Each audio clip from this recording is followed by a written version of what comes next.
Friends, welcome back to my channel. আশা করি তোমরা সবাই খুব ভালো আছো, সুস্থ আছো। আমি ভালো আছি এবং সুস্থ আছি। নতুন আরও একটা ভিডিও নিয়ে তোমাদের সামনে আমি হাজির হয়ে গেলাম। আমি জানি, আমি বুঝতেও পারছি যে আমার চ্যানেলের রিচটা একদমই ডাউন হয়ে গেছে। আমার চ্যানেলের নোটিফিকেশনটা তোমাদের কাছে পৌঁছচ্ছে না। আমি জানি না আমার এই কথাগুলো তোমাদের কাছে পৌঁছবে কিনা, তবে আমি রিকোয়েস্ট করব, যদি আমার ভিডিও কোনো কারণে তোমাদের কাছে পৌঁছয়, তোমরা নোটিফিকেশনটাকে অন করে দিও। কারণ বিগত 20 দিন আমি কোনো ভিডিও দিইনি বলে, মানে ভিডিও দিচ্ছি কয়েকদিন হয়েছে, কিন্তু ডিসেম্বর মাসে পুরো ভিডিও আমি দিইনি বলে, এবং জানুয়ারি মাসে প্রায় অনেক দিন ভিডিও দিইনি, সেই কারণে আমার রিচ পুরোপুরি ডাউন হয়ে গেছে। পুরোপুরি রিচ ডাউন হয়ে গেছে। আমার নোটিফিকেশনটা কারোর কাছে পৌঁছচ্ছে না। সেই কারণে আমি বলবো, যদি তোমাদের কাছে কোনো কারণবশত কীভাবে, যদি তোমাদের কাছে যেভাবে হোক তোমাদের কাছে যদি আমার ভিডিওটা পৌঁছয়, তাহলে তোমরা নোটিফিকেশনটা কিন্তু অন করে দিও। প্রথমে আনসাব করো, তারপরে আবার সাব করে নোটিফিকেশনটা অন করে দিও। তাহলে কি হবে বলো তো, আমার কাছে আমার ভিডিও নোটিফিকেশনগুলো তোমাদের কাছে পৌঁছবে। দেখো, দিনে 3-4টা ভিডিও না দিতে পারলেও দিনে 1-2টো করে ভিডিও দেওয়ার চেষ্টা আমি আপ্রাণ চেষ্টা করি। সব দিকে সামলে আমি চেষ্টা করি তোমাদের কাছে পৌঁছে দেওয়ার আমার ভিডিও, আমার চিন্তাধারা, আমার কথা আমি চেষ্টা করি। তবে তখনও যদি রিচ একদম ডাউন হয়ে থাকে এবং তোমাদের কাছে কথা আমি বলছি অথচ তোমাদের কাছে পৌঁছচ্ছে না, তখন কিন্তু ভীষণ খারাপ লাগে, সত্যি মনটা খারাপ লাগে। কারণ তোমাদের কমেন্ট, তোমাদের লাইক আমাকে এগোতে সাহায্য করে। তোমাদের কমেন্ট আমার মনে হয় যে না, আমি অপেক্ষায় থাকি তো কখন তোমরা কমেন্ট করবে। লাইক তোমরা করবে না করবে, কিন্তু তোমাদের কমেন্ট যে করবে এটা আমি ভীষণ পরিমাণে চাই। তবে সেই জন্য না, মানে খারাপ লাগছে, কারণ হচ্ছে আমার রিচটা একদম ডাউন হয়ে গেছে। যাই হোক, চ্যানেলটা তো অনেক কষ্ট করে দাঁড় করানোর চেষ্টা করছি, আর এখনও দাঁড় করাতে পারিনি, তবে চেষ্টা আমি অবশ্যই করছি। সেখানে তোমাদের একটু সাহায্য চাই। আমি এরকম করে কোনোদিনও বলি না, তার কারণ হচ্ছে আমি বলি না তোমাদের ভালো লাগলে আমাকে লাইক করবে, তোমাদের ভালো না লাগলে লাইক করবে না, সেটা তোমাদের ব্যক্তিগত ব্যাপার। তবে আমি মনে করি এই মুহূর্তে তোমাদেরকে বলছি, তার কারণ আমার বলাটা জরুরি। তবে আমি মনে করছি এই মুহূর্তে এই কথাগুলো বলা আমার ভীষণ জরুরি, কারণ আমার রিচটা পুরোপুরি ডাউন হয়ে গেছে, আমার চ্যানেলটায় পুরোপুরি রিচ ডাউন হয়ে গেছে। তোমাদেরকে যদি আমি দেখাতে পারতাম, তাহলে আমি তোমাদেরকে দেখাতাম কি পরিমাণে কি দুর্দশা হয়েছে আমার চ্যানেলের। যাই হোক, এই কারণেই তোমাদেরকে বললাম। আচ্ছা, একটু মেকআপ টেকআপ করে বসেছি, একটা রিলস ভিডিও করলাম আমার ইনস্টাগ্রামে। আমার ইনস্টাগ্রামের আইডি হচ্ছে মুন। তোমরা যদি দেখতে চাও তাহলে মুনে গিয়ে তোমরা সার্চ করে, যদি পারি আমি এখানে লিঙ্কটা দিয়ে দেবো। আমার ইনস্টাগ্রামে তোমরা জুড়তে পারো, আর আমার ফেসবুকে জুড়তে পারো। ফেসবুক হচ্ছে হচ্ছে মুনমুন ঘোষ নামে করা আছে। যাই হোক, এই মুহূর্তে কাকে নিয়ে কথা বলতে বসেছি? টিনাকে নিয়ে। আমার মারিয়াকে নিয়ে ভিডিও করাটা খুব জরুরি ছিল। মারিয়াকে নিয়ে যদি পারি আমি রাতে একটা ভিডিও করব, তবে আমার এই মুহূর্তে টিনাকে নিয়ে ভিডিওটা করাটা খুব জরুরি। কারণ টিনার ভিডিওটা আমি সকালবেলায় দেখেছি, অনেকক্ষণ আগে দেখেছি। বললাম যে বাড়িতে ছুটির দিনে কাজের পরিমাণটা বেশি থাকে, সেই জন্য তোমাদের কাছে ভিডিওটা নিয়ে আসতে পারিনি। এই মুহূর্তে নিয়ে আসলাম। প্রথমত কথা, কোনো মেয়েরই চোখের জল আমি সহ্য করতে পারি না, কোনো মেয়ের চোখের জল আমি সহ্য করতে পারি না। আর টিনাকে নিয়ে দীর্ঘদিন আমি ভিডিও করছি। টিনার চোখের জল সত্যি সত্যি আমি সহ্য করতে পারি না। কষ্ট হচ্ছিল, কোনো এক জায়গায় গিয়ে যেন আমার ভীষণ কষ্ট হচ্ছিল এটা ভেবে যে মেয়েটা অনেক কিছু করতে চাইছিল, কিন্তু মেয়েটার কপাল, মেয়েটার বুদ্ধিহীনতা মেয়েটাকে কোন জায়গায় গিয়ে পৌঁছে দিয়েছে, কি জায়গা ছিল এবং কোন জায়গায় গিয়ে পৌঁছে দিয়েছে, এই জায়গাটা ভেবে ভীষণ কষ্ট হচ্ছে। আজকে যখন ও ফ্ল্যাটটা ছাড়ছিল এবং বলছিল যে এই তো আসলাম, এখানে থাকলাম, সুন্দর করে গোছালাম, মানে মেয়েটা সংসার করতে চায়, মেয়েটা চায় ঘর বাঁধুক, সেই মেয়েটা যখন এরকম করে ছেড়ে চলে যায়, মানে একটা সংসার পাতলো এবং সেই সংসারটাকেও যখন ছেড়ে চলে যেতে হচ্ছে, মানে সংসার মিন্স কিন্তু কোনো পুরুষের সাথে নয়, ও নিজেরই একটা ঘর ফ্ল্যাট নিল, সেখানে সুন্দর করে গোছালো, দেখেছি সুন্দর করে গোছায়, সুন্দর ঘর পরিষ্কার রাখে, সব কিছু করে রাখে। তবে সেখানেও যখন ছাড়তে হয়, প্রতিটা ক্ষেত্রে ওর কিন্তু চোখের জল বের হয়। এটা মন থেকে ও চায়, মন থেকে করে, সেই মন থেকে করা জিনিসগুলো যখন এরকম করে নষ্ট হয়ে যায় না, তখন চোখের জল পড়ে। এবং টিনার এই চোখের জল কোনো না কোনো জায়গায় আমার ভীষণ পরিমাণে খারাপ লেগেছে। কারণ টিনার জীবনে যা যা ঘটেছে, টিনার কিছুটা বুদ্ধিহীনতার ফলে, কিছুটা বাচ্চা মানুষের ফলে, আর কিছুটা হচ্ছে ওর টাকাই ওর শত্রু হয়ে দাঁড়িয়েছে। সেই জন্য টাকা ওর শত্রু, শুধু টাকাই যে ওর শত্রু তাই নয়, ওর পুরো পরিবারই ওর শত্রু হয়েছিল বলেই আজকে এই দুর্দশা টিনার জন্য। একটা মেয়ে শুধু একার জন্য এরকম বরবাদ হতে পারে না। একটা মেয়ে শুধু একার কারণে, একার দোষে এতটা সাফার করতে পারে না। ওর পারিপার্শ্বিক অনেক কারণ রয়েছে। আজকে ওর কমেন্ট বক্সে প্রচুর মানুষ কমেন্ট করেছো যে তোর ছেলের কথা মনে পড়ে না, তোর ছেলের কথা মনে পড়ে না, তোর ছেলের কথা মনে পড়ে না, ছেলেকে ছেড়ে এসেছিস যখন, তখন তোর চোখের জল পড়েনি। এই যে কমেন্টগুলো করছো না, আমার সত্যি খুব খারাপ লাগছে। তার কারণটা কি বলতো? মা জন্ম দিয়েছে ছেলেকে, মা ছেলেকে জন্ম দিয়েছে, ও প্রকাশ না করলে পরেও ওর মনে কিন্তু আঘাত আছেই, ওর মনে কিন্তু এটা রয়েছে যে আমার ছেলে একটা আছে এবং ছেলেকে আমি দেখতে পাই তার বাবার থ্রুতে, মানে বাবার চ্যানেল থেকে আমি দেখতে পাই, এবং ছেলের জন্য মন কাঁদবে না একটা মার? এটা তো হতে পারে না, এটা অসম্ভব ব্যাপার। ওরও মন কাঁদে এবং আমরা অনেক জায়গায় দেখেছি যে ও চোখের জল ফেলেছে, হাউমাউ করে কেঁদেছে, আমরা দেখেছি তো। আমরা অনেক জায়গায় দেখেছি যে টিনার কষ্টটা, না বলা কষ্টটা, দেখো বলবে কি করে, ও বলবে কি করে? কারণ যখনই ও ছেলেকে নিয়ে কোনো কথা বলতো, প্রথমত কথা তো ওকে মাথার মধ্যে ঢুকিয়ে দেওয়া হয়েছিল ছেলেকে নিয়ে যদি কিছু বলো তাহলে ছেলে তুমি পাবে না, এরকম একটা ষড়যন্ত্র তো ওর বিরুদ্ধে করা হয়েছিল।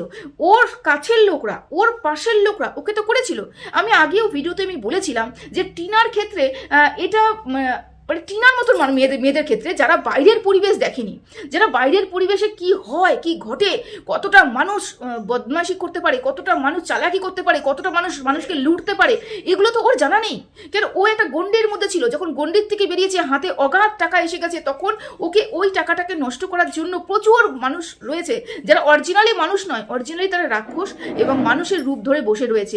টিনাও সেই রাক্ষসের কবলেই তো পড়েছিল, তাই না?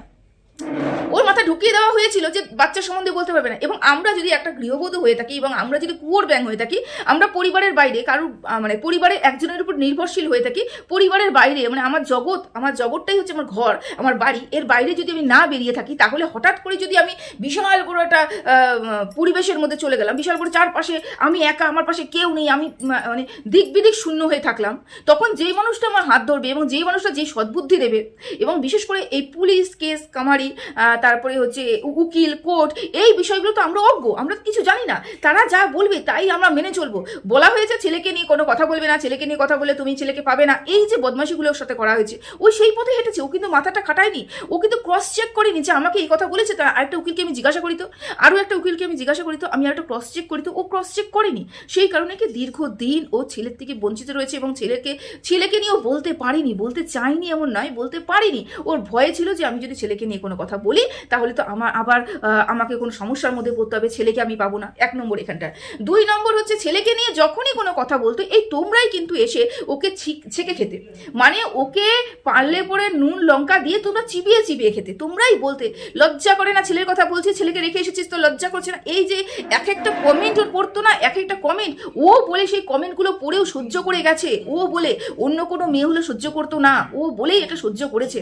তারপরে যখন ছেলেকে নিয়ে যখন বলা বন্ধ করে দিল, 2-1 বললো, দেখলো তোমাদের রিয়াকশনটা, শুধু তোমাদের রিয়াকশন নয়, অন্যান্য কন্ট্রোভার্সি ক্রিয়েটর রিয়াকশন, সাথে ছেলের বাবার রিয়াকশন, এগুলো দেখে ও করলো কি, ছাড়ো আর বলবোই না। এবং যখন বলা বন্ধ করে দিল তখন বললো লজ্জা লাগে না, ছেলে জন্ম দিয়েছিস আর ছেলেকে নিয়ে কোনো কথা বলছিস না। দেখো এটাই হচ্ছে ব্যাপার, মানে ও যদি ছেলেকে নিয়ে বলতো তখনই তোমাদের সমস্যা ছিল, ও যদি ছেলেকে নিয়ে না বলে তখনও তোমাদের সমস্যা। আজকে যখন কাঁদছে তোমাদের মনে হচ্ছে না যে ওর একটা কষ্ট হচ্ছে, এই ফিলটা আমি করতে পারছো না, অথচ তোমরা কি বলছো, ওরা বলছো যে ছেলে আসার সময় কান্না করেনি। কে কান্না করে না? বিড়ালের যদি বাচ্চা হয়, সেই বিড়ালের বাচ্চাটার জন্য বিড়ালটা পর্যন্ত কান্নাকাটি করতে পারে। একটা ছোট আমাদের ঘরে যদি একটা ডগি থাকে, সেই ডগিও যদি বাচ্চা প্রসব করে, সেই ডগিটাও কিন্তু তার বাচ্চার জন্য চিৎকার চেঁচামেচি করে। আরে পশুরাও যদি তার বাচ্চার জন্য চিৎকার চেঁচামেচি করতে পারে, তাহলে একটা মানুষ তার বাচ্চার জন্য চিৎকার চেঁচামেচি করবে না? হ্যাঁ, বলতে পারো ও কঠোর হয়েছে, বলতে পারো ও মানে বলতো না, সহ্য করে গেছে, ও বলতো না। দেখো না আমি এখানে টিনার সাফাই গাইতে আসিনি, তবে কি টিনার চোখের জল কিন্তু অনেক কিছু বুঝিয়ে দিচ্ছে, ওর অব্যক্ত কথাগুলো বুঝিয়ে দিচ্ছে, ওর কষ্টগুলো বুঝিয়ে দিচ্ছে, ও যে অন্যায় থেকে বেশি ও যে ভুল করেছে, ভুল পদক্ষেপ নিয়েছে, সেগুলো যে ও পস্তাচ্ছে সেটা বুঝিয়ে দিচ্ছে।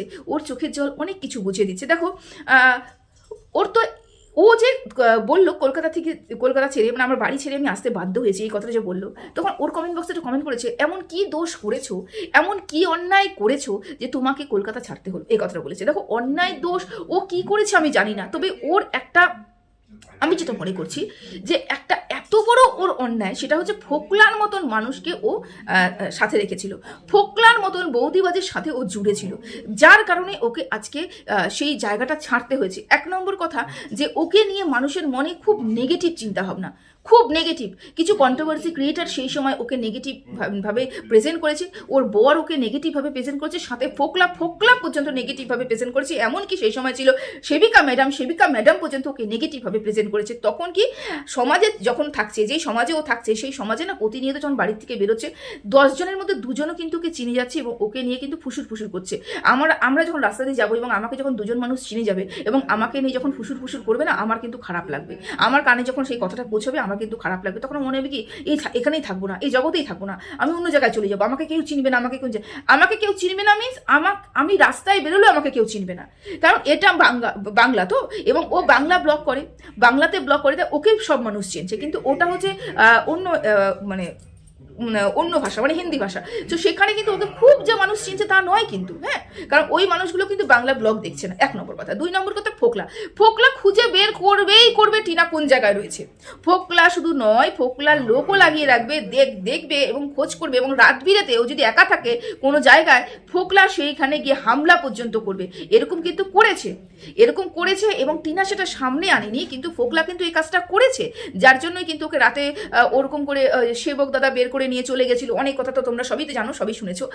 যাই হোক, তো এগুলো তো করেছে। ও একটা মেয়ে একা থাকবে, দেখো বাড়িতে তো থাকতে পারবে না, কেন ওর দাদা বৌদি ভালো না, ওর মা পর্যন্ত ভালো না, সত্যি কথা যেটা, জন্মদাত্রী মা পর্যন্ত ভালো না। তো দাদা বৌদি তোর ভালো না, বৌদি ননদ যদি 2টো জিনিস বেশি খায়, বৌদি এরকম টেরা চোখে তাকায়, অথচ তার টিনার টাকা দিয়ে সংসার চলছে, তাই তো? তাহলে সেখানে স্বতন্ত্রতা ও পাবে না, সেখানে স্বতন্ত্র নয়, সেখানে স্বাধীনও নয়, তাহলে সেখানে থাকতেও পারবে না। তারপরে হচ্ছে বাইরে যদি একা কোনো জায়গায় ফ্ল্যাটে থাকে, সেখানে কিন্তু ফোকলা এসে হামলা শুরু করবে, তাহলে ও নিজেকে কিভাবে সেফ রাখবে? তো ও ভেবেছে যে আমি এমন এক জায়গায় পৌঁছে যাবো যেখানটায় আমাকে কেউ চিনবে না, জানবে না। কিন্তু ভুল কি হয়েছে বলতো? ভুল হয়েছে ওর ঠাম্মিকে বিশ্বাস করা এবং ঠাম্মির হাত ধরে এখানে পাড়ি দেওয়া। কেন ঠাম্মির ব্যাপারটা ও এখনো পর্যন্ত বলছে না, ঠাম্মি কেন উধাও হয়ে গেল, ঠাম্মি কেন আসলো না, ঠাম্মির কারণেই কিন্তু ওকে আজকে এই ফ্ল্যাটটা ছাড়তে হলো, এগুলো কিন্তু আমরা জানি না। এগুলো সব কিছু ধোঁয়াশার মধ্যে। ওকে নিয়ে মানুষের নেগেটিভ কথা বলার কারণও তো এটা যে ও ক্লিয়ার করে না, ও সঠিক সময় সঠিক কথা বলে না। ও বলে আমি সব কিছু সহ্য করে যাব, আমি কিছু বলবো না, আমি সব সহ্য করে যাব, আমি নেগেটিভিটি ছড়াতে চাই না। কিন্তু ও যে দেখাচ্ছিল, ওই যে ঠাম্মি ওর কাছে ছিল, ঠাম্মি হঠাৎ করে উধাও হয়ে গেল, ঠাম্মি নেই। ছোট ঠাম্মির সাথে এত ভালো সম্পর্ক, কিন্তু মা আসার পরে ছোট ঠাম্মির কাছেও গেল না, মা আসার পরে ছোট ঠাম্মি ছোট দাদুর বাড়িতেও গেল না, মা দেখা করলো না। অথচ তার সাথে তো সুন্দর একটা সম্পর্ক আমরা প্রথমেই দেখতে পেয়েছি ঠাম্মি আসার পরে, তাই না? তা ঠাম্মি কেন গায়েব হয়ে গেল? এই উত্তরটা দেওয়ার কি ওর প্রয়োজন মনে হয়নি? অবশ্যই প্রয়োজন দরকার ছিল, কিন্তু ওইটা করেনি। এই জন্য ওকে নেগেটিভ কমেন্টের সম্মুখীন হতে হয়। থাকলে চোখের জল কারোর কোনোদিনও মিথ্যে হয় না, চোখের জল সত্যি হয়। কিছু কন্টেন্ট ক্রিয়েটার বাদ দিয়ে, যেমন আমাদের অনেক কন্টেন্ট ক্রিয়েটার আছে যারা ফেক, যখনই ভিউজ পড়ে যায় চোখের জল ফেলে, কিন্তু ওর চোখের জলটা কিন্তু রিয়েল আমার মনে হয়েছে। ও এটা বুঝতে পারছে যে ও জীবনে বিশাল বড় একটা ভুল করেছে, সেটা ফোকলার মতন একটা মানুষের হাত ধরে। ও অনুতপ্ত জানো, কিন্তু তোমাদের সামনে এসে বলতে পারবে না। কারণ কি বলতো, তোমরা ওকে যেরকম করে ছিঁড়ে খেয়েছো, যেরকম কমেন্ট করেছো, আজকে যদি এটাও বলে না, ওকে তোমরা মানে শেষ করে ফেলবে কমেন্ট করতে। এমনিতেই ও চোখের জল ফেলেছে বলে ওকে যা কমেন্ট করছো, কিন্তু ও সত্যি অনুতপ্ত। ও ফোকলার মতন মানুষের একটা হাত ধরেছে, ফোকলার মতন বৌদিবাজকে ও বিশ্বাস করেছে এবং ভালোবেসেছে। সত্যি এটা কি ভালোবাসা? এটা সত্যি ভালোবাসা যে কয়েক মাসে সম্পর্ক, মাত্র 2-3 মাস একটা মানুষকে চিনি না, 2-3 মাসে একটা সম্পর্কের মধ্যে আমি সেখানে ঢুকলাম এবং সেখান থেকে সেই মানুষের হাতটা ধরে বেরিয়ে গেলাম। হাতটা ধরে মিনস পরে বেরিয়ে গিয়ে হাতটা ধরে বাড়ির থেকে বের করে নিয়ে যায়নি, কিন্তু পরবর্তীকালে একটা বিয়ের বিচ্ছেদ হয়নি, তারপরে আমি আরও একটা সম্পর্কে জুড়ে ফেললাম, তারপর ফ্ল্যাটে থাকা শুরু করলাম। এখানেও তো অনেক ঘোটালা ছিল, যার জন্য ওর চরিত্রে কিন্তু চচ্চড়ি হয়ে গেছে, চরিত্র নিয়ে দাগ হয়ে গেছে। এখন কেউ আর ওকে বিশ্বাস করতে, মানে এত দর্শক ঠকিয়েছে, এত দর্শককে বলেছে না, ওটা কেউ বিশ্বাস করতে চায় না। তবে আবারও একটা কথা বলবো, চোখের জল কিন্তু কোনোদিনও মিথ্যে হয় না। চোখের জল ও সত্যিই ফেলেছে, কারণ ও ঘর বাঁধতে চেয়েছিল, ও ঘর বসাতে চেয়েছিল। যেই মেয়েটা ফোকলার মতন মানুষের হাত ধরে ফোকলার সাথে সারা জীবন থাকবে বলে ফোকলার বাড়ি ঠিক করে দিয়েছে, ফোকলার বাড়ি রং করে দিয়েছে, ফোকলার বাড়িতে পাথর বসিয়ে দিয়েছে, সুন্দর একটা বাড়ি বানিয়ে ফেলেছে, বাড়ি বানিয়ে সেখানে সংসার করবে বলে থেকেছে।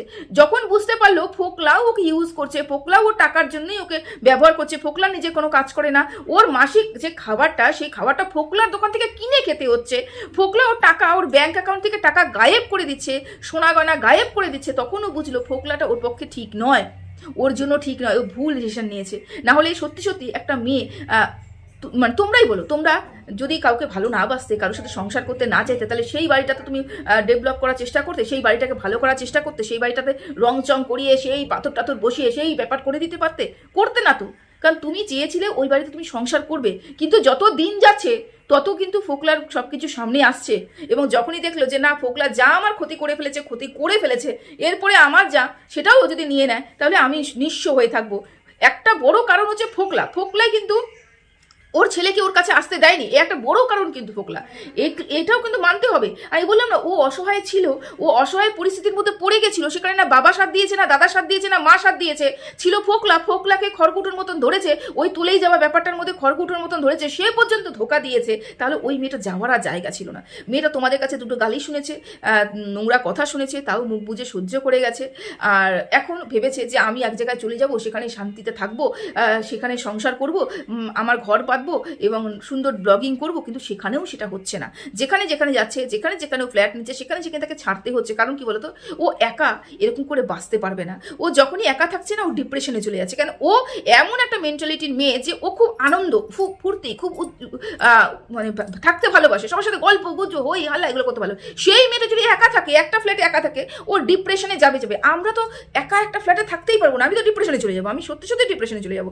সেরকমই ও ডিপ্রেশনে চলে যাওয়ার মতন পরিস্থিতি হয়ে যাচ্ছিল। কারণ ও ঠাকুমা কিন্তু ওর সাঁতার দিবে না, এটা আমরা বুঝেই গেছি, তাই তো? তাহলে কোথায় গেল বৌদির বাড়িতে। এবার দেখার বিষয় যে নেক্সট ডেস্টিনেশন ও বললো, তো ও যে বৌদির বাড়িতে গেল, ও কি বৌদির বাড়িতেই থাকবে নাকি অন্য কোনো ফ্ল্যাট নেবে, বৌদির পাশাপাশি কোনো ভাড়া বাড়ি নেবে? দেখো, বৌদির বাড়িতে ও কিছুদিন থাকবে, সেটা ভালো কথা, বৌদির সাথে থাকবে, আনন্দ ফুর্তি করবে। কিন্তু পার্মানেন্টলি যদি বৌদির বাড়িতেই ও উঠে থাকে, তাহলে এটা আবারও একটা ভুল সিদ্ধান্ত ওর জন্য।